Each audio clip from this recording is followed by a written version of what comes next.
Olá, queridos amigos, tudo bem com vocês? Que alegria estarmos juntos novamente para compartilharmos do estudo da lição da Escola Sabatina.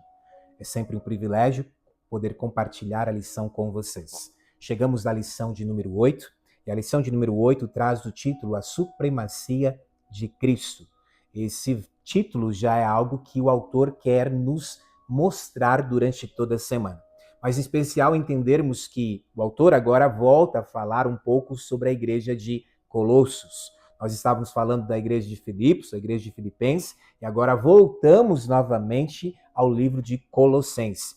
E a igreja de Colossos ela estava enfrentando algumas heresias ao redor. O arianismo, por exemplo, que ainda é uma heresia muitas vezes em nosso meio, estava também muito forte dentro dessa época. E Paulo queria que o povo, que a igreja compreendesse quem é Cristo. E é importante nós entendermos este ponto também. Em especial, compreendermos que Cristo está acima de tudo e de todos. Amém? Louvado seja Deus por isso. Quando você vai à lição da Escola Sabatina, você vai então na imagem ilustrativa, e a imagem ilustrativa já nos traz essa visão clara que o autor quer nos trazer durante essa semana. Se você olhar aí na sua lição da Escola Sabatina, pegue ela aí na sua mão neste momento e olhe a imagem ilustrativa, você vai ver dentro dessa imagem ilustrativa que Cristo está acima da criação. Isso mesmo. Você vai observar que a imagem apresenta Cristo em posição elevada e também central, ok? Além disso, você vai observar que existe uma luz irradiando de sua presença. Os planetas ao redor, e isso aqui é muito interessante, os planetas ao redor mostram que Cristo está acima da criação. Ele é o agente criador, mas Cristo está acima da criação. E esses dois fatores é muito importante nós entendermos. Paulo queria com que a igreja compreendesse isso de uma vez por todas, e claro, aplicando para nós hoje, nós também precisamos compreender a natureza de Cristo. Por isso a lição dessa semana está muito especial.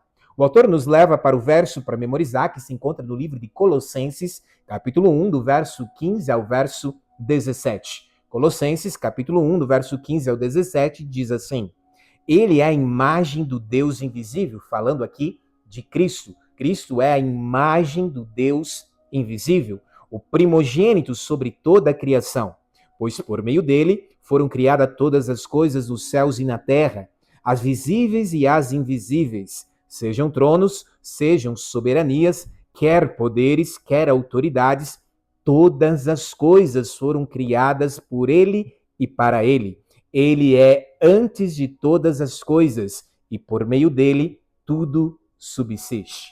Amém?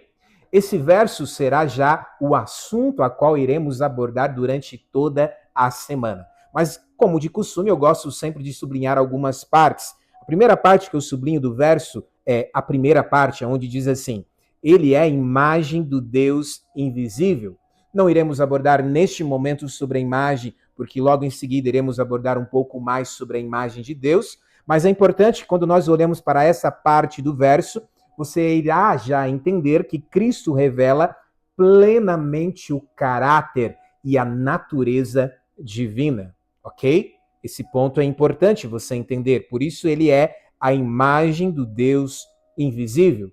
Além disso, ele é o primogênito sobre toda a criação e por meio dele foram criadas todas as coisas.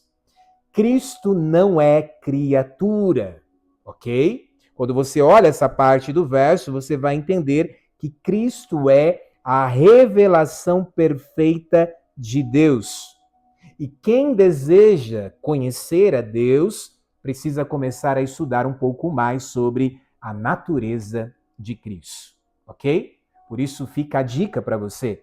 Se aprofunde ainda mais no estudo da lição da Escola Sabatina, entenda ainda mais a natureza de Cristo, para você não ser enganado por heresias antigas como o arianismo, para você não ser enganado em não compreender quem é Jesus. Amém? Vamos lá comigo para a lição de domingo? Lição de domingo, o autor traz o título Imagem do Deus Invisível e nos leva a estudarmos alguns textos que eu vou colocar aqui na lição para vocês. Primeiramente, é importante nós entendermos que o uso aplicado de imagem ao ser humano é diferente do uso aplicado de imagem para Cristo, ok? Esse ponto é muito importante nós entendermos. A imagem aplicada para o ser humano é inferior à declaração para Cristo em Colossenses, no capítulo 1, no verso 15. Mostra que Cristo é a manifestação perfeita. Nós não somos perfeitos, mas Cristo é a manifestação perfeita de Deus, a manifestação plena de Deus, uma revelação exata da natureza divina, ok? O autor, então, nos leva a estudarmos esses textos que se encontram no livro de Gênesis, primeiramente no capítulo 1, e se você ler Gênesis capítulo 1, do verso 26 ao 27, você vai lá ler que está escrito assim: façamos o homem à nossa imagem. Deus, a Trindade, na criação, ele diz façamos, por isso está no plural, não há apenas um, não há apenas Deus o Pai, ou Deus o Filho, ou Deus o Espírito Santo na criação, mas os três estão no processo da criação. E o agente criador, ele diz façamos, ou seja, está no plural, façamos o homem à nossa imagem. É interessante que quando você vai observar a palavra imagem aqui no hebraico, você vai observar que essa palavra imagem indica representação, indica reflexo, indica semelhança. Não é algo igual, mas uma semelhança, um reflexo de Deus. Ou seja, o ser humano é criado como portador da imagem, mas não como a própria manifestação da essência divina, ok? Ou seja, a imagem para o ser humano ela é inferior à imagem para Cristo, ok? Quando relatado, então, imagem para Cristo é a essência divina. Quando relatado a imagem para o ser humano, é, na verdade, um reflexo, uma semelhança, uma representação de Deus, ok? Quando você vai em Gênesis capítulo 5, verso 3, o autor também sugere para nós lermos, você vai observar que agora, após o pecado, Adão ele gera um filho à sua semelhança. Ou seja, a semelhança de Adão, por isso a sua semelhança. A semelhança agora de Adão. O filho de Adão é gerado agora à sua semelhança. E é interessante você olhar para este ponto. Por quê? Porque após o pecado, a imagem já não é mais essa imagem direta de Deus. Após o pecado, a imagem agora vem a imagem de Adão, ok? Além disso, o autor sugere para lermos também 1 Coríntios, e agora no Novo Testamento, você vai observar que a imagem é apresentada dentro de um contexto escatológico. Isso mesmo. O que seria isso, pastor? Nós não somos mais a imagem plena de Deus, mas estamos agora, após o sacrifício perfeito de Jesus por nós, estamos agora sendo transformados para refletirmos a Cristo Jesus. Uma transformação diária na nossa vida dentro deste processo salvífico, ao ponto de quando Jesus voltar, aí sim sermos glorificados. Nós estamos sendo transformados à imagem e semelhança de Deus. Por isso, imagem em Coríntios é a imagem agora dentro de um contexto escatológico, onde estamos sendo transformados para refletir a Cristo Jesus. Amém? O autor também nos leva a lermos Mateus capítulo 11, verso 27, e também um dos textos que eu mais gosto para entender um pouco da natureza de Cristo, que é João no capítulo 1. Sugiro você para que você leia todo o capítulo 1, mas o autor nos coloca aqui para lermos o verso 1, o verso 2, o verso 14 e também o verso 18. E aqui nos mostra, esses textos nos mostram que Jesus é o único capaz de revelar, então, plenamente a natureza do Pai. E por que isso? Porque Jesus ele pode revelar plenamente porque ele é ontológico. O que seria isso, pastor? Ele pode revelar porque ele é da mesma natureza do Pai. Amém? Cristo é da mesma natureza do Pai. Quando você vai em Mateus capítulo 11, no verso 27, você vai ver que o verbo conhecer no grego, indica conhecimento completo, um conhecimento íntimo, o verbo conhecer. Quando você vai em João, capítulo 1, do verso 1 ao verso 2, você vai ver algo aqui fantástico, porque vai dizer que o verbo, que é Cristo, estava com Deus e o verbo era Deus. E o que esse texto está me dizendo, pastor? Está me dizendo que Jesus revela plenamente o Pai, porque Cristo é eterno, ok? Por isso, o verbo estava com Deus e o verbo era Deus. Cristo compartilha a mesma essência divina. Amém? Além disso, nos sugere para lermos também João capítulo 1, verso 14, aonde agora traz que esse verbo, que é Cristo, que é Deus, ele se fez carne. Ele habitou no nosso meio. O verbo se fez carne. E o que isso nos leva a entendermos, pastor? Que o Deus invisível, ele se torna visível. Deus assume a humanidade sem deixar de ser Deus. Ok? Cristo, sim, ele é 100% homem, mas Cristo também é 100% Deus. E por isso a natureza de Cristo é única. Cristo não deixa de ser Deus para se tornar 100% homem, ok? É muito importante nós entendermos esse ponto e por isso João diz que o verbo se fez carne e habitou entre nós. Quando você vai em João capítulo 1, verso 18, você vai ver João trazendo o termo unigênito, monogenes no grego. E esse termo unigênito não significa criado, ok? Significa único em natureza, significa singular, incomparável. Cristo é incomparável, ele é o único na sua natureza. Cristo é 100% Deus, 100% homem. Amém? Louvado seja Deus por isso. Por isso é muito importante nós lermos alguns versos da Bíblia e entendermos que talvez a tradução para o português, a palavra que nós utilizamos traduzindo para o português, ela precisa ser estudada um pouco mais profundo e por isso é necessário muitas vezes ir no grego, ir no hebraico para entender melhor o que a palavra está dizendo a respeito da natureza de Cristo. Quando Cristo é trazido como unigênito, não está dizendo que ele é criado, ele é o primeiro criado. Não, de maneira alguma. Mas está dizendo que Cristo ele é o único da sua natureza. Ele é incomparável. Amém? Louvado seja o nosso Deus. Vamos lá comigo para a lição de segunda-feira? Lição de segunda-feira, o primogênito de toda a criação. E aqui também há um verso que está no livro de Colossenses, capítulo 1, no verso 15 ao verso 17, que traz, então, apresentado por Paulo, apresentando Jesus como primogênito de toda a criação.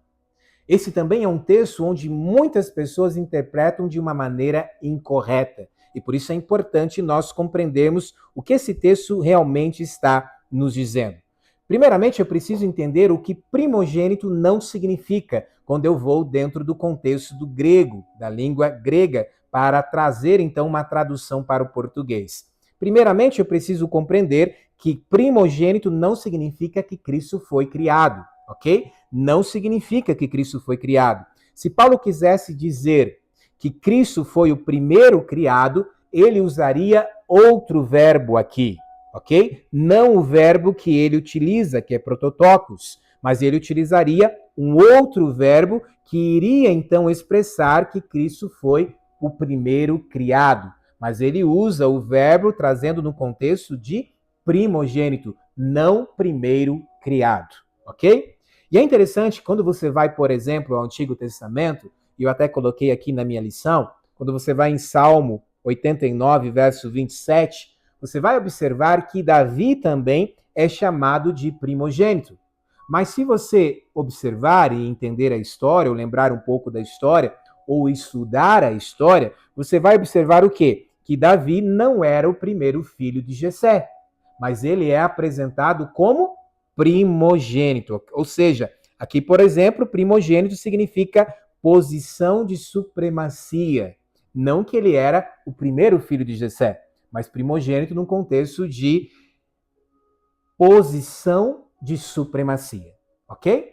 É interessante você olhar para este ponto. Além disso, a igreja de Colosso, ela estava enfrentando ensinos que exaltavam hierarquias espirituais e seres intermediários. E por isso Paulo ele precisa quebrar essas heresias que estavam começando a adentrar dentro da igreja. E por isso Paulo ele responde dizendo que Cristo não é parte dessa hierarquia, ok? Ele está acima. Cristo é superior aos anjos. Cristo é superior às potestades. Se você ler Colossenses e a sequência, capítulo 1, verso 15 ao verso 17, você vai observar que Cristo está acima dos poderes invisíveis. Você vai observar que Cristo ele é eterno, que Cristo ele nunca teve um princípio, que ele é coeterno com o Pai, ele é criador, ele é sustentador do universo. Cristo é o Senhor da criação. Amém? Entender esse ponto é muito importante porque há muitos que querem jogar Cristo como sendo criatura e não criador. Tirar a natureza divina de Cristo, dizendo que Cristo foi apenas um profeta. Não é assim que a Bíblia nos apresenta. Por isso é importante estudar esse assunto e por isso a lição dessa semana está grandiosa, ok? E louvado seja Deus por isso. Vamos lá comigo para a lição de terça-feira. Lição de terça-feira, o autor traz agora um contexto, a cabeça do corpo, a igreja.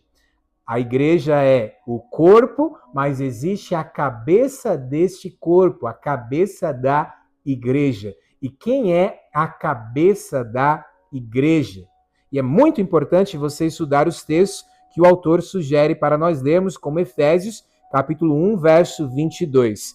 Aqui, cabeça significa autoridade suprema, governo supremo. Amém? Por isso, Cristo é o cabeça da igreja. Quando você vai em Colossenses, capítulo 2, no verso 10, você vai ver que aqui cabeça mostra também superioridade sobre poderes cósmicos, sobre a plenitude absoluta. Paulo, nesse texto, ele está combatendo esses ensinos que exaltam poderes espirituais. E era isso que estava acontecendo dentro daquele contexto, e hoje muitas vezes também acontece. Paulo está combatendo esses ensinos que exaltam poderes espirituais. Está mostrando que nada deve ser acrescentado à sua autoridade. Cristo é a autoridade suprema. Ele está acima de tudo e de todos. Quando você vai em Efésios capítulo 5, verso 23, você vai observar que Paulo aqui apresenta como Cristo, como cabeça então da igreja. E ele apresenta então a igreja como um organismo vivo, ok? E aqui é algo muito relevante você se aprofundar. A igreja é um organismo vivo, ligado a Cristo. Sem a cabeça, se nós somos um organismo vivo, um corpo aqui aplicado dessa maneira, sem a cabeça o corpo não se move, ok? Ou seja, sem Cristo a igreja perde a sua identidade. E é isso que Paulo estava querendo ensinar para Colossenses, para a igreja de Colosso, e é isso que a lição está nos ensinando também hoje. Sem a cabeça que é Cristo, a igreja, o corpo, não tem movimento. A igreja morre, a igreja perde a sua identidade. Paulo diz, em outras palavras, que Cristo é o Senhor absoluto da igreja. Não foram os apóstolos, não é o pastor, não é ninguém. Cristo é aquele a qual é o Senhor absoluto da igreja, que nenhuma liderança humana substitui a autoridade de Cristo, a autoridade divina. Amém? E louvado seja o nosso Deus. Além disso, ele nos sugere a lermos 1 Coríntios, capítulo 12, do verso 12 ao verso 27, e aqui você começa a observar algumas coisas interessantes. Além disso, você precisa entender que havia alguns problemas em Corinto. Ela estava, por exemplo, dividida por partidarismo. Alguns queriam seguir fulano, alguns queriam seguir outra pessoa, e assim, consequentemente, estava acontecendo dentro da igreja de Corinto, dividida por partidarismo. Exaltação de dons era algo que estava acontecendo dentro daquela igreja, estava acontecendo o orgulho espiritual. E Paulo, então, ele começa a trabalhar a importância em entender que a diversidade não é desigualdade. Sim, há diversos dons. Deus me concedeu um dom para ser um pastor. Talvez você não tenha recebido esse dom, mas o meu dom, ele não é maior, superior ao seu. Todos os dons são extremamente relevantes, importantes para o bom andamento do corpo de Cristo nessa terra, para o bom andamento da Igreja de Deus nessa terra. Entender esse ponto é entender que sim, existem dons diferentes, diversidades diferentes, mas não desigualdade, ok? Entender esse ponto é entender que a igreja é a manifestação visível de Cristo no mundo. Amém? Louvado seja ao nosso Deus. Vamos lá comigo rapidamente para a lição de quarta-feira. Lição de quarta-feira, o autor nos leva a estudarmos agora Colossenses capítulo 1, verso 18, e ele vai falar um pouco sobre o princípio, o iniciador. E o que significa dizer que Cristo, então, é o cabeça, ele é o princípio? Como essas ideias estão conectadas? É interessante você ler Colossenses 1, verso 18, e se aprofundar ainda mais dentro deste verso. Quando você estuda Colossenses 1, verso 18, você vai observar que Paulo está mostrando que Cristo tem autoridade suprema. E por quê? João, capítulo 1, você vai observar que todas as coisas foram feitas por intermédio dele. Ou seja, Cristo ele tem autoridade suprema. Cristo ele é a fonte de vida. E por isso ele utiliza então o termo cabeça. Paulo utiliza o termo cabeça porque ele está mostrando também que ele é o princípio, ele é o início, ele é a origem, ele é a fonte, ou seja, ele é a origem da nova criação. Isso, como cabeça, Cristo governa o corpo. Como princípio, ele dá origem ao corpo. Cristo não apenas dirige a igreja, ele é a origem da vida que a mantém. Ei, se estamos aqui vivos hoje, é por causa de Cristo. Cristo é a essência, ele é a origem da vida que nos mantém. Se estamos vivos hoje, é porque Cristo um dia veio a este mundo e pagou o preço do meu pecado e do seu pecado. Ele não apenas é o agente criador, ele é aquele agora que nos salva do pecado. Ele é agora aquele que nos reconcilia com Deus. Amém? Louvado seja ao nosso Deus por isso. O autor da lição diz que Jesus não é apenas o originador da criação e da igreja, mas também, por meio de sua ressurreição, ele é o originador da nova criação. Amém? E por isso ele leva a nós estudarmos também Romanos 6, verso 3 ao verso 4. Ok? Louvado seja Deus. Vamos lá comigo para a lição de quinta-feira. Lição de quinta-feira, o autor traz o título Reconciliando Todas as Coisas e nos leva a estudarmos Colossenses 1, verso 19 ao verso 20 e como entender essa reconciliação que aconteceu por meio da cruz e quão abrangente ela é. É interessante você notar que em Colossenses 1, 19 ao verso 20, Paulo está combatendo qualquer ideia que Cristo seja apenas um intermediário. Ou seja, Cristo não é apenas um intermediário. Paulo está combatendo qualquer ideia dentro deste ponto. E por isso ele utiliza o termo toda a plenitude, ok? A reconciliação ela é eficaz porque o reconciliador, ele é plenamente Deus. Só há uma reconciliação completa porque o reconciliador, ele é plenamente Deus. Ele não é um intermediário entre nós e Deus, mas só há reconciliação completa porque Cristo também é 100% Deus, ok? Não um Deus menor, não um profeta, mas ele tem a mesma essência divina do Pai e do Espírito Santo. Amém? Por isso, é importante também estudarmos sobre a Trindade. Não é o assunto que a lição está abordando, mas é importante você compreender um pouco mais também sobre a Trindade e essa essência divina. Não existe um Deus menor, mas ele é a própria essência divina, a imagem perfeita de Deus, o Pai, porque Cristo é Deus. E por Cristo ser Deus, plenamente Deus, ele consegue então trazer essa reconciliação entre nós e o Pai. Amém? Louvado seja Deus por isso.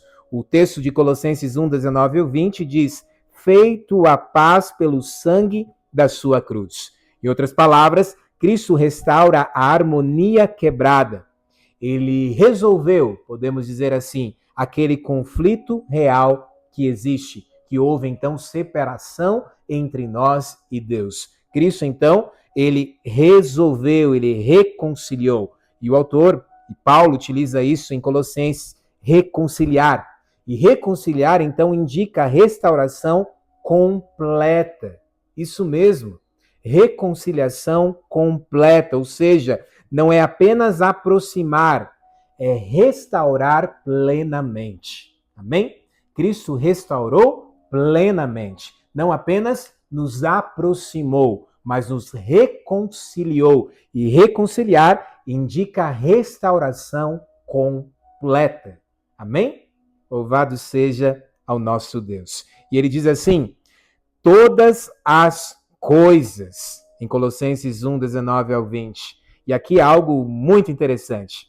Todas as coisas têm um alcance, um impacto, podemos dizer assim, universal. Isso mesmo.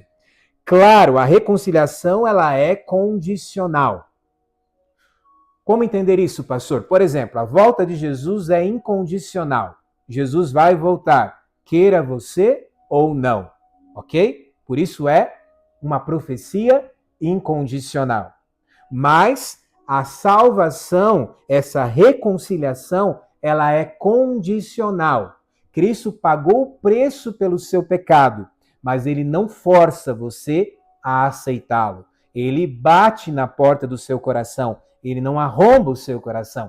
Ele bate na porta pedindo para entrar, querendo entrar, ele quer te salvar, mas ele não vai obrigá-lo a estar no céu se você não queira, ok? Por isso, todas as coisas, esse contexto de reconciliação é condicional. A cruz, ela é o ponto onde o universo foi reconciliado, mas uma reconciliação que terá vida eterna depois, quando Jesus voltar, para aqueles que aceitarem, para aqueles que quiserem fazer parte e colocar Deus em primeiro lugar hoje e um dia estar com Jesus no céu.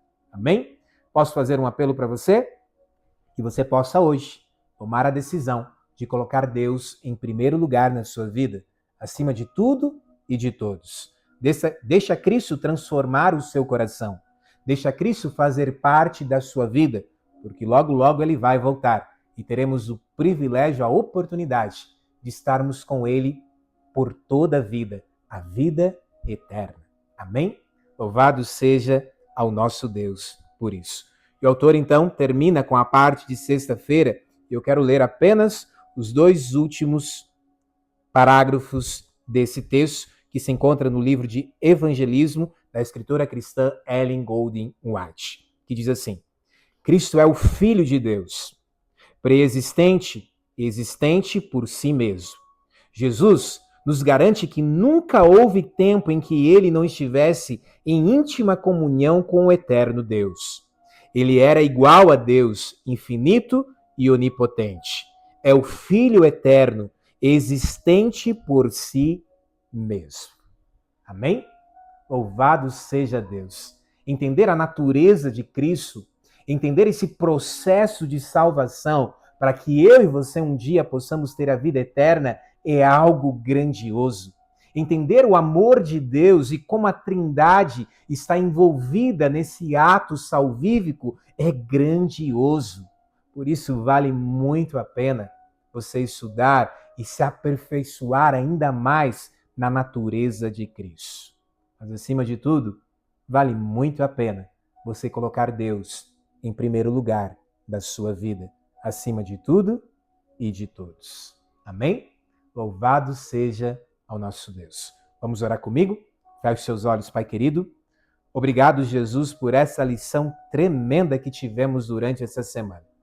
Nos ajude, ó Pai, a nos livrarmos de qualquer heresia que pode estar tentando nos cercar. Ajude-a sempre, ó Pai, nós nos conectarmos à palavra de Deus, porque ali contém toda a verdade.